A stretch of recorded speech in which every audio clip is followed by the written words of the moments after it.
Assalamu alaikum. My name is Abu Dhar. I was born in what was called British Guyana at the time, and it's now Guyana, in 1949. My mother was an organist. She didn't manage to get the level of education that her siblings got, being the eldest of the family, and she had to stay home to assist with domestic chores. However, she took piano lessons that took her to the highest level that you could achieve in Guyana at the time, in British Guyana at the time. And her one permanent job was as an organist, which is actually a part-time job at the Christian Catholic Church in Guyana.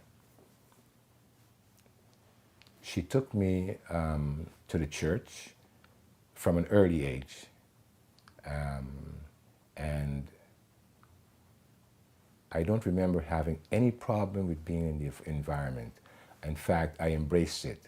I embraced what I knew about God. I embraced the church. I embraced the congregation. And I felt very comfortable in the church. She took me to prayer meetings on Tuesday nights and Sunday worship, and I went to Sunday school on Sundays. So I was close to religion from the very first moments of my life. The home, however, was not a religious home, I would think. It wasn't anti-religious, but it wasn't a religious home because it was a home that featured parties, music, and one of the other features of the home was the constant stream of people that came into the home.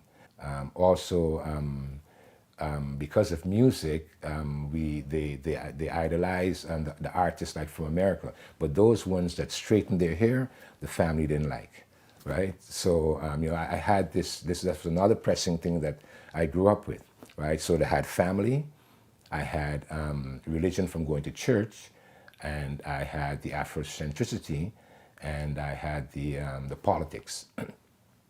My great-grandmother, she was bedridden and paralyzed on her left side. She was a Catholic. And religion would enter the house when at times she would feel physically or maybe spiritually low, and she would send to call a priest to pray for her and to do his rites. And he would come. But one thing I noticed during that time is that my two uncles would always murmur beneath their breaths because to do it loud for young people, it would be disrespectful to my great-grandmother, about the priest coming to the house and to praying for my grandmother while his system is subjecting the people of our country to colonialism.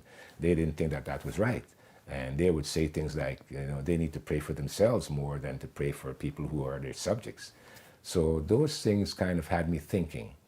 And because I was a bright child growing up and excelled in school, from a very early age, I was reading a lot. Our house had a small library, and so, I would read those books. I would read school books. I would read anything I get my hands on, newspapers, anything I got my hands on. And so at an early age, I was becoming self-possessed in a sense, knowing myself, thinking, being introverted and thinking about myself, having inner thoughts and being aware of them.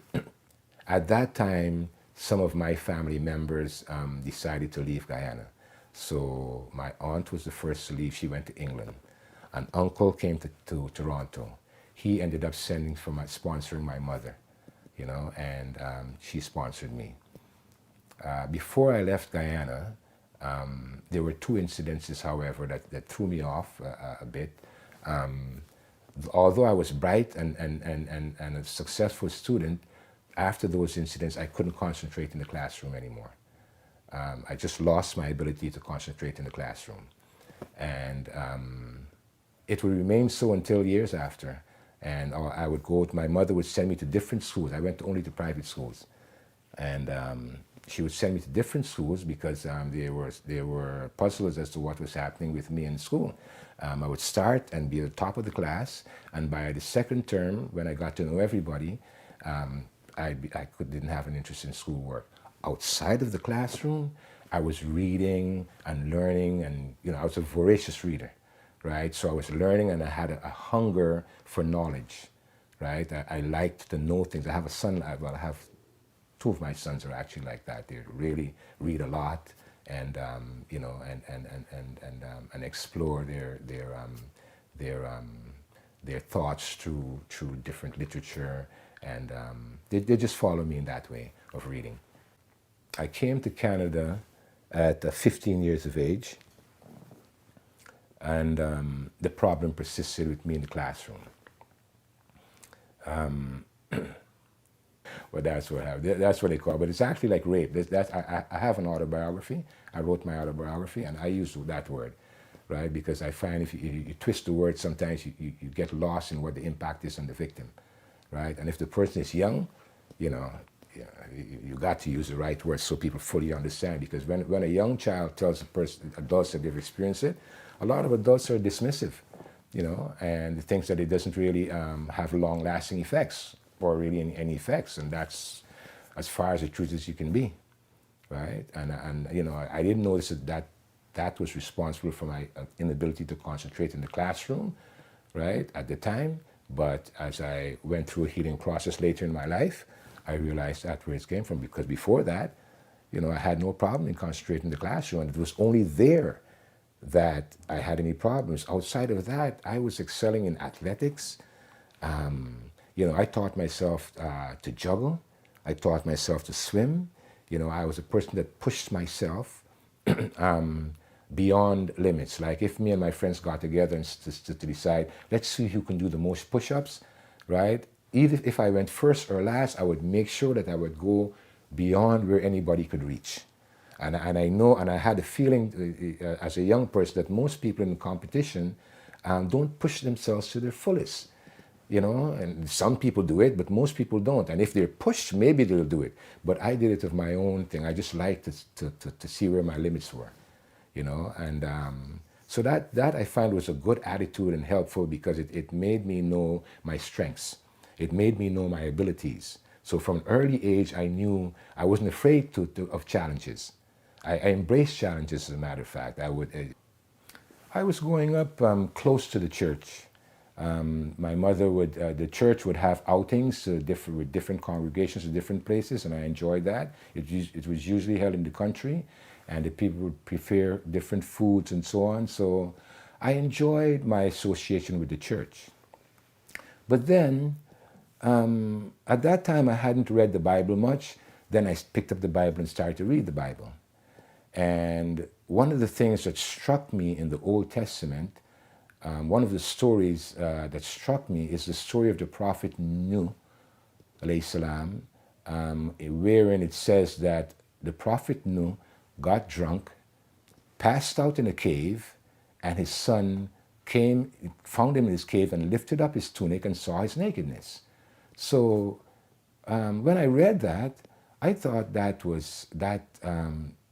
I questioned the veracity of the story, because it just didn't seem to me that could happen to a prophet, that he could get drunk, and that to the extent he passed out and his son would see his nakedness.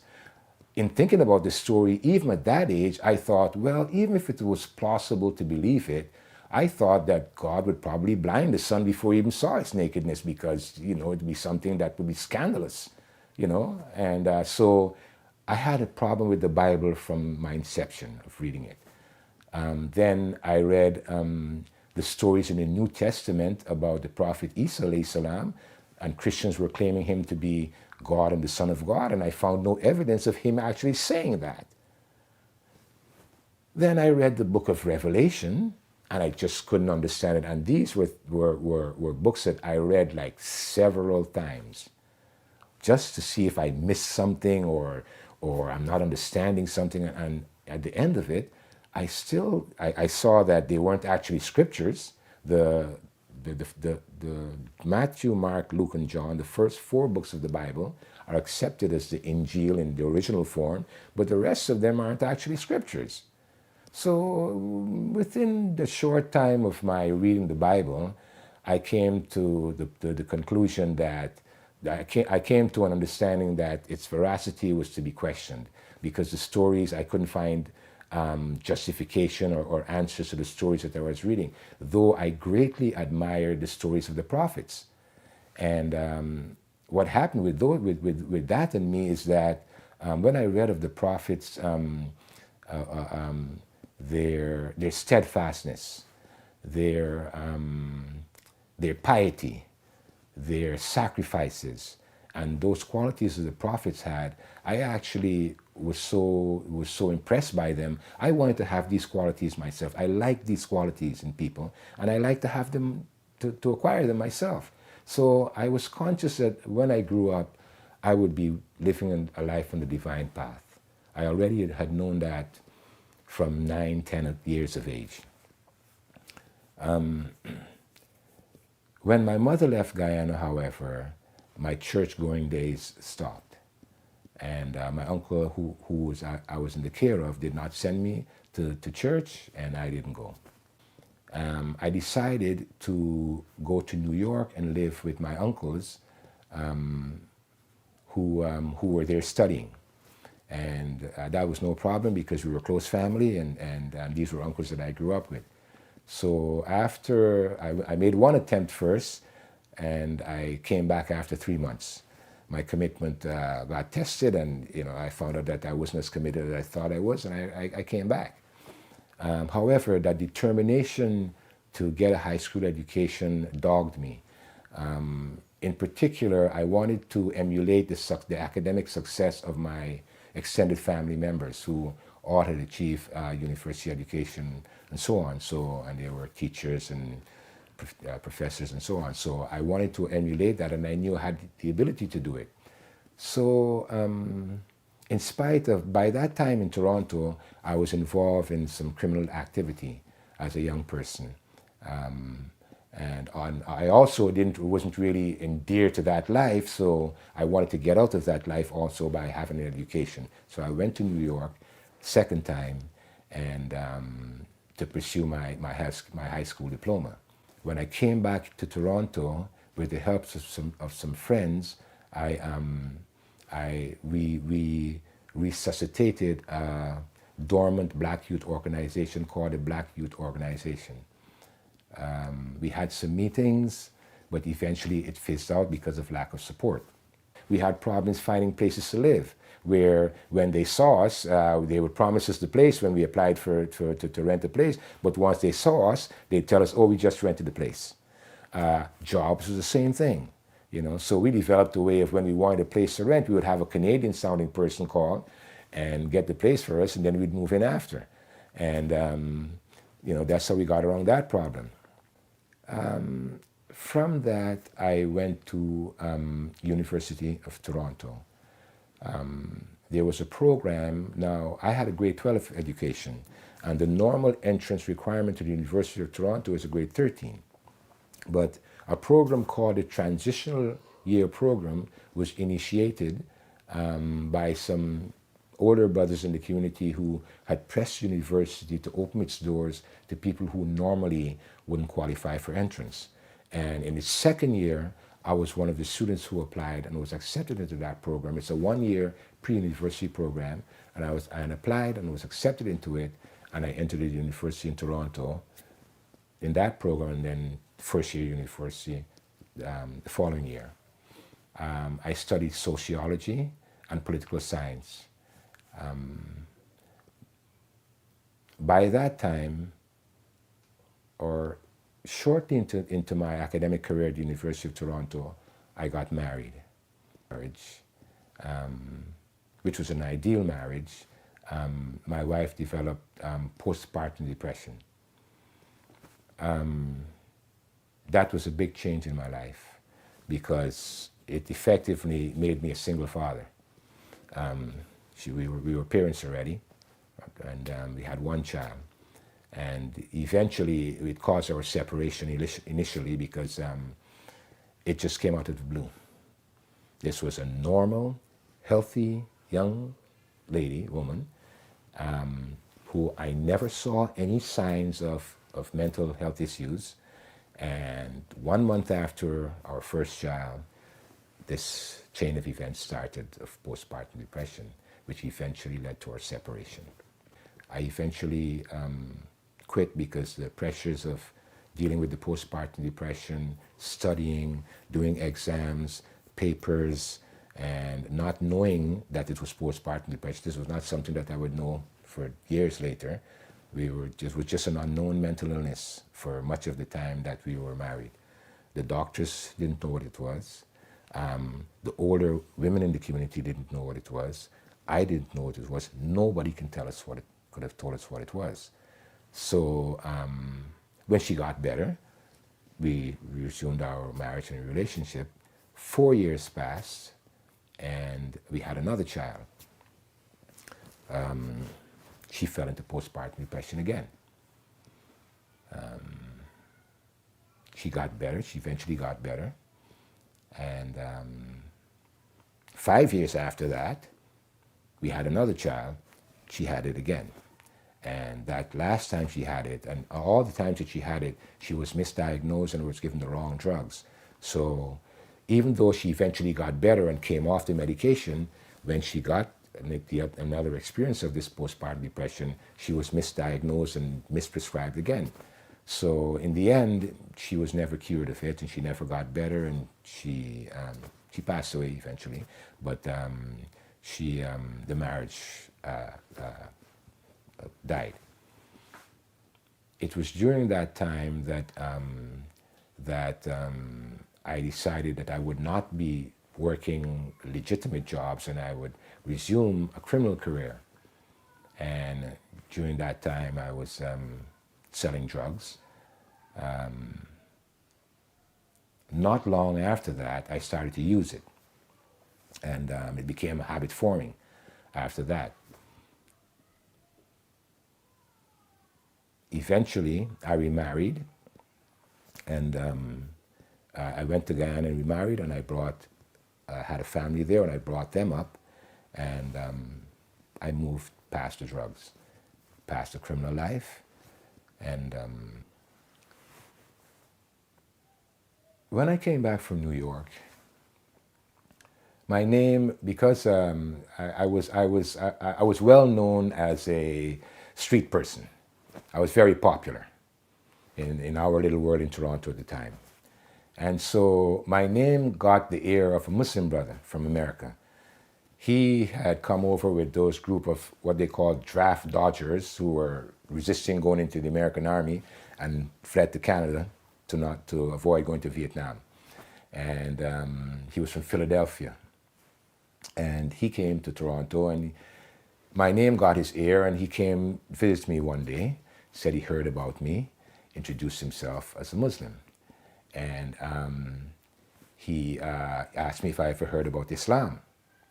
And I told him, well, the only thing I know is Muhammad Ali, because he was the biggest name of Islam, and Malcolm X, in my time. But before that, really, I'd never given consideration to Islam, even though Islam is the religion of some of the people in the country I was born in. It just wasn't there with me. But when he explained Islam to me, and everything about it sounded like what I wanted to hear of the divine religion, in that it sounded like the truth. Whereas compared to Christianity, I had so many things shouting out to me that this can't be true. So he asked me how I felt about it, and I said it sounded like the truth to me. He asked me if I wanted to embrace it, and I thought about it for a bit, and I reflected on what would be necessary of me to embrace the life. It would mean me leaving the life I was living, basically, and at the time I didn't want to do that. I was enjoying the life I was living, and I didn't want to do that because I wanted to commit to Islam if I took it up. And I didn't feel that my commitment would be strong enough to hold me there, and I didn't want to play around like that, especially with something that I was considering to be the truth at the time.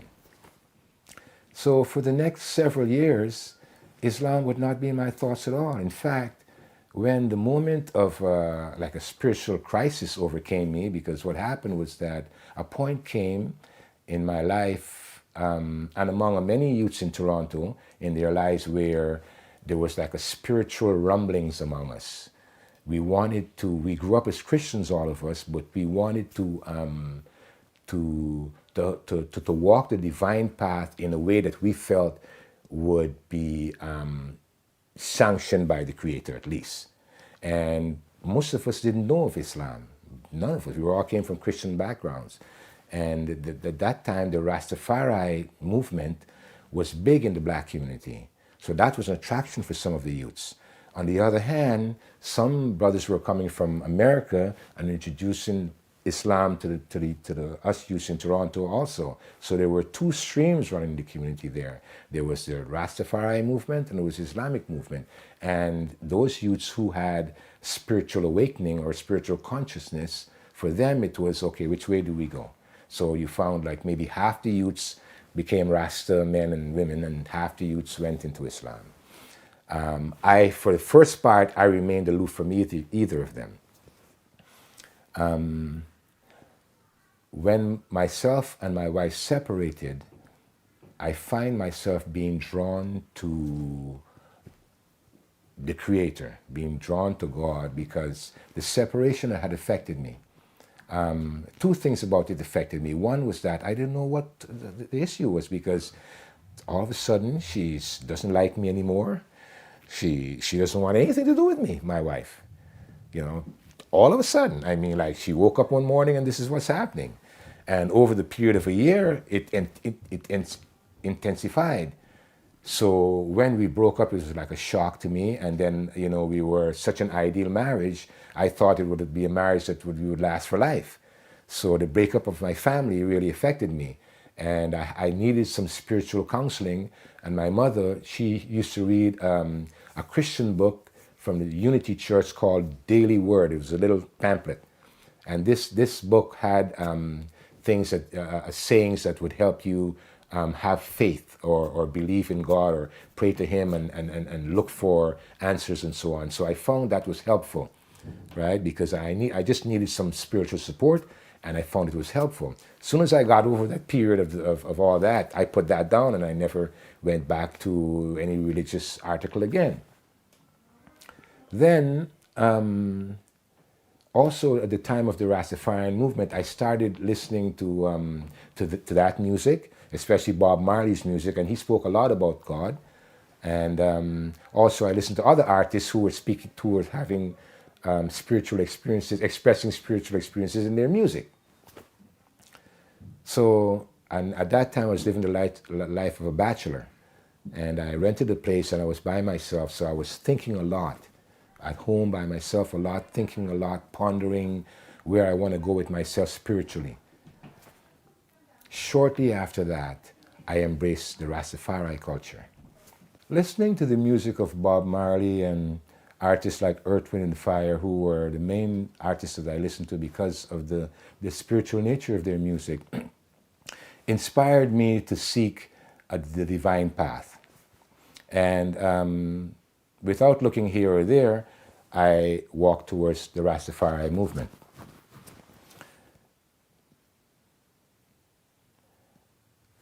I was going fine with that for a while, but I increasingly kept hearing some brothers referring to Haile Selassie, which was emperor in Ethiopia, as God or the Son of God.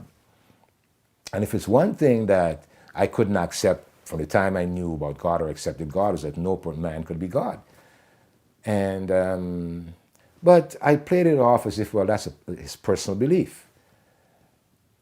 I went even further in this because I was sure that this was a divine path, because when I did my research for the movement, it brought me to the Old Testament and the messenger Samson, who was a Nazarene. The Nazarenes were people who did not cut their hair, and you know, this is where the Rastafari movement roots, biblical roots, originate. So from my point of view, I was on a divine path because it had biblical verification.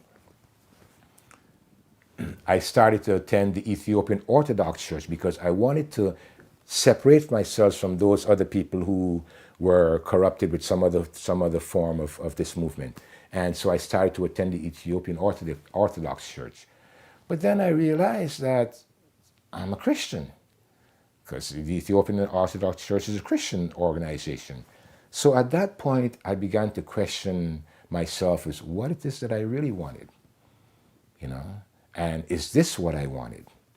And I remember one night, after about maybe 5, 6 years in the Rastafari movement, I went into the bathroom and I looked in the mirror and I looked at myself.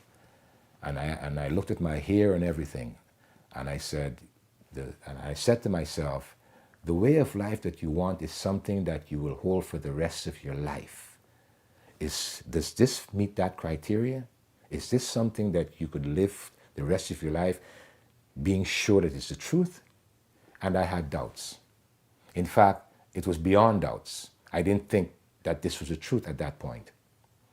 By that time, another brother had came to my place and spoke to me about Islam in a beautiful way, simple but beautiful. And with that in my recent memory and the questions I'm having now and the brother that I met, I said to myself, you know what? I'm going down there tomorrow and find out what it takes to be a Muslim, and I'm going to embrace Islam. And the next day, I went to the brother's house, and there was a group of brothers there who had preceded me in embracing Islam, about 7 of them. And in front of them, I embraced Islam. I didn't do any research. I already had 2 encounters with Islam before that had me have this feeling that I'm on solid ground as far as the truthfulness is concerned of Islam.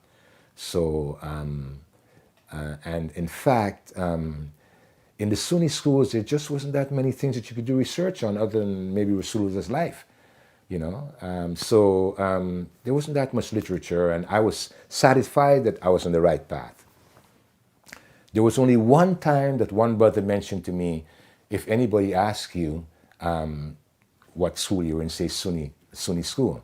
But for the most part, our group were not a people that identified with Sunni Shia.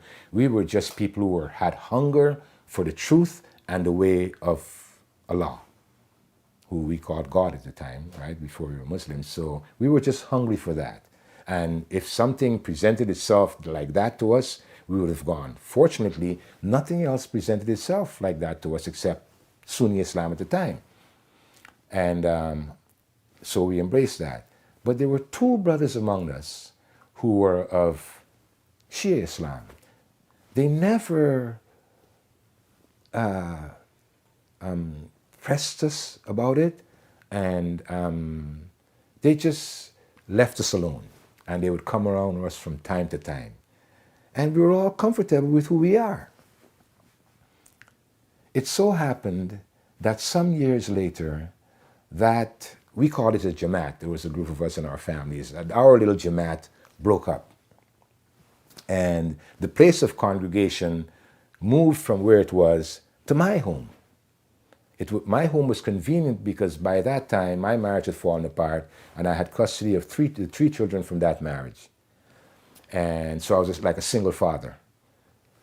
So it was convenient to go there, right? So you wouldn't be disturbing a family as such, right? Just me and my children. And while in that experience, one of the brothers of the 2 brothers who were of the Shia school, he needed a place to stay. And being open-minded as we were, fine, come stay by my place. Came to stay by my place. And he brought his books. One day, he introduced us to the books. And we were cool. We never had a Sunni Shia thing at all. So yeah, let's see the books. We were never gotten that close to Shia Islam at the time. From the moment we read the books, that's it. We were like the domino, all of us. All of us, one by one, embraced the Shia school. All of us. So now there were 3 brothers who were hardcore in their beliefs, and they stayed in the Sunni school. But out of the maybe 9, 10 of us, 7 of us embraced that school, and we are to this day. I remember the books that impressed me where I read a book like Ali the Magnificent, Hussein the Savior of Islam. I mean, those books, I didn't even want to go to sleep. You know, we held on, we were staying up late at night in discussion. We couldn't believe what we were reading. Everything made sense because we found it, we knew something was missing.